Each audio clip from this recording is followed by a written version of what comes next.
And Israel has vowed to crush Hamas after gunmen from the Palestinian Islamist group stormed across the border and killed at least 1,200 people. Now, the unprecedented assault marked the deadliest attack on the country since it was founded 75 years ago. Here's how the Israeli military is executing the retaliation that we've been tracking here on WION. Now, like clockwork, Israeli artillery goes into action every 30 seconds against a barely visible target somewhere in the Hamas-ruled Gaza Strip. Israeli forces are keeping up with the withering barrage of airstrikes, crippling important Hamas facilities and sites. Now, Israel has amassed forces, tanks and other heavy armor around Gaza. Now, Tel Aviv has called for 300,000 reservists and is preparing for a possible ground invasion into the Gaza Strip. In a statement on Thursday, the army said that it has bombed Gaza with approximately 6,000 munitions since the war began on Saturday, and a total of 4,000 tons of explosives since Saturday, like I mentioned. That is when it began striking Hamas targets.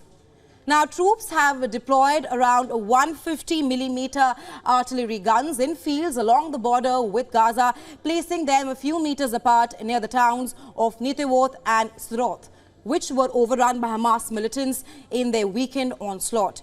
Now, each time a salvo is fired, the ground shakes and a deafening noise fills the air. Now, the army has set up roadblocks to stop infiltration by armed Palestinian militants into southern Israel as well. And in the skies above, Apache helicopters, gunships fly at low altitude. Meanwhile, cutting-edge Israeli combat helicopters are briefly breaching the airspace of the Gaza Strip. Now, Israeli Merkava tanks are also rumbling close to the Gaza border. We are still on with our continuous coverage of the Israel-Hamas conflict. Now, thousands of people, Israelis, Palestinians and foreigners have been killed since Hamas militants launched a surprise dawn attack on Israel from the Gaza Strip over the weekend.